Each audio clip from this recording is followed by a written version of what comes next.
اور یہ الحمدللہ اس سے آپ فیض حاصل کریں. نویں حدیث قبر مبارک سے ریلیٹڈ سنن نبی داؤد میں موجود ہے. انٹرنیشنل نمبرنگ کے مطابق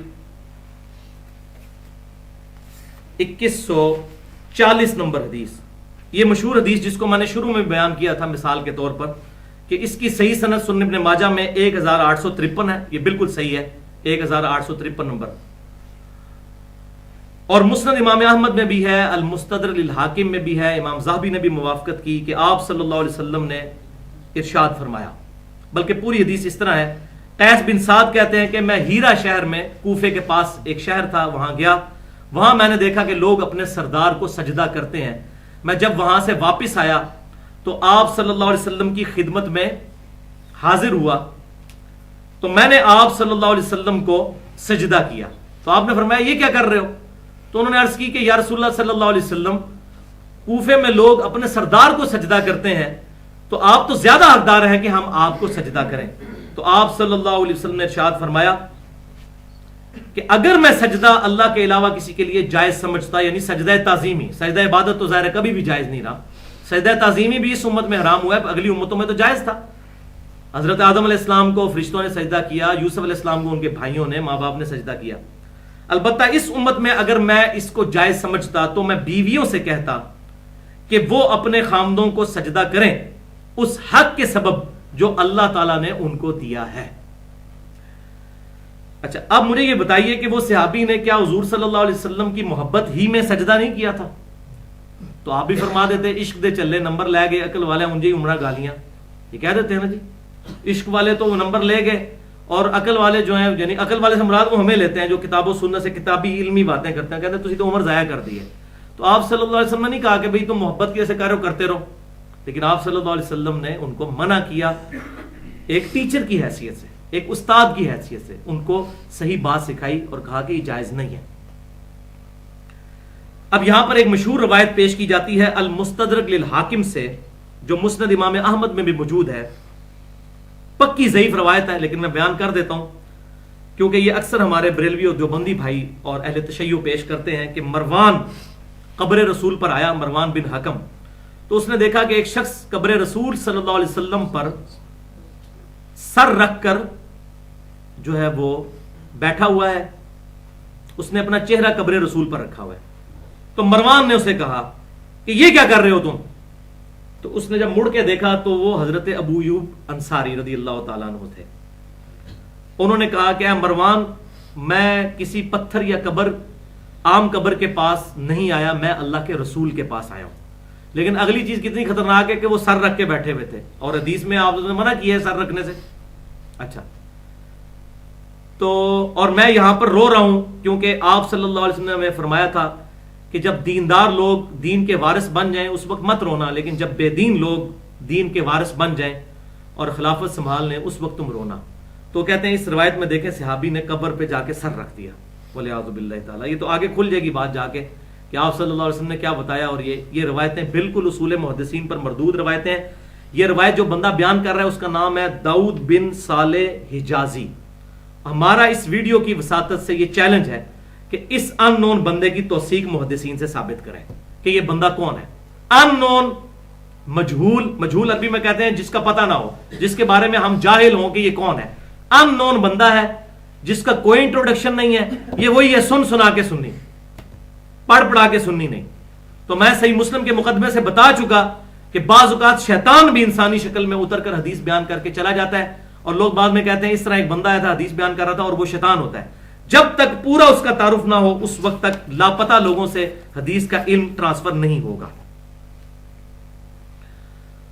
اسی طریقے سے نور الدین زنگی والا واقعہ آپ نے بڑا سنا ہوگا, اور پاکستان میں بھی جب ہم چھوٹے چھوٹے جب کسی زمانے میں وہ ڈرامے ٹی وی کے دیکھتے تھے تو پی ٹی وی پہ بھی ایک نور الدین زنگی کا وہ لگا تھا کہ جی وہ یہودی جو ہے آپ صلی اللہ علیہ وسلم کی قبر مبارک سے جسم مبارک جو ہے وہ چوری کرنے لگے تھے. توبہ توبہ, شرم نہیں آتی. ایک طرف تو کہتے ہیں جی بزرگ نگاہ مار کے جو ہے نا وہ یہ کر دیتے ہیں, تو نبی صلی اللہ علیہ وسلم کی قبر مبارک کو ہاتھ لگا سکتا ہے؟ وہ جی انہوں نے سرنگ کھود لی, پھر وہاں پہ سیسا پگھلا کے ڈال دیا اور یہ کر دیا اور وہ کر دیا. بھائیو, نور الدین زنگی کا یہ جو واقعہ جس کتاب سے لیا جاتا ہے وہ کتاب ہے الوفاء الوفا, شیخ سمہودی کی, 911 ہجری میں مفوت ہوئے ہیں. نور الدین زنگی سے لے کر ان کے درمیان تک 500 سال کا فرق ہے. وہ 500 سال پرانی بات کر رہے ہیں اور کوئی سند نہیں بیان کر رہے, تو کہاں سے ایکسیپٹیبل ہوگی؟ میں بھی ایک واقعہ گھڑ کے یہاں بیان کر دیتا ہوں کہ اس طرح ہوا تھا, تو آپ کہیں گے سند کیا ہے؟ امام بخاری نے بھی 200 سال کے بعد حدیث کی کتاب لکھی, لیکن وہ بیان کرتے ہیں, امام بخاری لکھتے ہیں کہ میں نے سنا احمد بن حنبل سے, احمد بن حنبل نے سنا امام شافعی سے, امام شافعی نے سنا امام مالک سے, امام مالک نے سنا امام نافع سے, نافع نے سنا عبداللہ ابن عمر سے, اور عبداللہ بن عمر نے سنا نبی صلی اللہ علیہ وسلم سے. تو یہ جو کہتے ہیں امام بخاری اسی امام بخاری دے مقلد اسی امام حنیفہ دے مقلد, یہ مسئلہ نہیں ہے. حدیث کسی بھی کتاب میں ہو سند کے ساتھ صحیح, چاہے وہ امام حنیفہ کی ہو, امام شافعی کی ہو, امام مالک کی ہو, امام بخاری, امام مسلم, سب مانتے ہیں, لیکن سند تو ہونا اس کی. دنیا میں کسی نے ٹھیکہ لیا ہوا کہ وہ جو بات بھی آپ صلی اللہ علیہ وسلم کے اوپر جھوٹ کر دے گا تو ہم اس کی بات مانیں گے, ہم اس کی داڑھی یا پگڑی ناپیں گے؟ ہم تو کہیں بھائی علم کا میدان ہے, بات بیان کرو.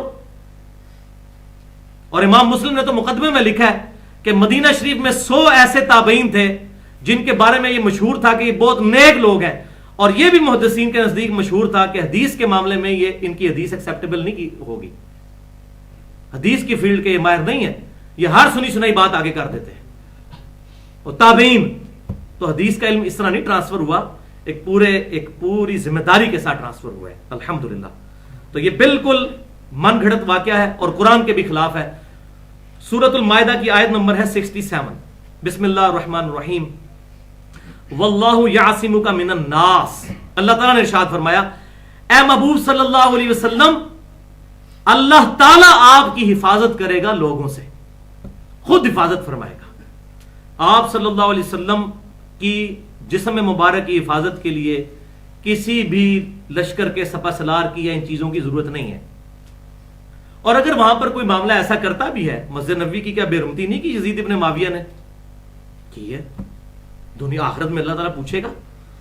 ابرا کا لشکر ہی برباد ہوا ہے نا, جب یزید نے خانہ کعبہ کو گرایا اس وقت تو کوئی اس پہ نہیں عذاب آیا, سوائے اس کے کہ وہ خود مر گیا اور اس کی حکومت ختم ہو گئی. بھالو واقعہ تو ہو گیا, ابرا تو پہنچ ہی نہیں سکا تھا, لیکن یہاں تو معاملہ ہو گیا. صحیح مسلم اٹھا کے دیکھ لیں, لیکن آخرت میں معاملہ ہوگا. بلکہ صحیح بخاری میں موجود ہے, آپ صلی اللہ علیہ وسلم نے فرمایا کہ میں اس پتلی ٹانگوں والے کالے حبشی کو بھی دیکھ رہا ہوں جو کعبے کی اینٹ سے اینٹ بجا دے گا. قرب قیامت میں یہ معاملہ بھی ہوگا جو آج کل وہ اوباما کے اوپر لگا رہے ہیں لوگ. وہ جب تک اینٹ سے اینٹ بج نہیں جاتی اس وقت تک تو پتہ نہیں چل سکتا نا. لوگ اپنی طرف سے امام مہدی کی بھی ڈیٹے نکال رہے ہوتے ہیں بیٹھ کے, جی حضرت عیسیٰ علیہ السلام فلاں سن میں آئیں گے. احمد بریلوی صاحب نے بھی وہ سن نکال دیا, جی 1837 ہجری میں امام مہدی آئیں گے. پتہ نہیں کہاں سے نکال دیا. اور یہ آج سے نہیں, یہ شروع سے بھی لوگ کرتے ہیں. ان سے بڑے بڑے بزرگ بھی, جب تک 11ویں صدی شروع نہیں ہوئی تھی نا, آپ پرانے بزرگوں کی کتابیں کھولیں, انہوں نے کہا تھا کہ یہ امت 1000 ہجری تک چلے گی, اور اب یہ 1434 ہجری چل رہی ہے. وہ سارے پرانے بزرگ الحمدللہ جھوٹے ثابت ہو چکے ہیں. وہ بڑے بڑے بزرگ ہیں, وہ اتنے بڑے بڑے بزرگ ہیں, آج والے تو ان کے مقابلے میں کچھ بھی نہیں ہے. تو ان کو تھوڑے بڑے بزرگ بھی جھوٹے ثابت ہو بیٹھے نا. انہوں نے اس ٹائم کیا سی کہ 11ویں صدی ہجری کے اندر آگے قیامت آ جائے گی, تو کوئی نہیں, یہی 400 سال اوپر ہو چکے ہیں. تو یہ اس طرح کی اسیسمنٹ اور پیشن گوئیاں نہیں کرنی چاہیے جب تک واقعہ کنفرم نہ ہو جائے. تھرڈ لاسٹ حدیث, 10ویں حدیث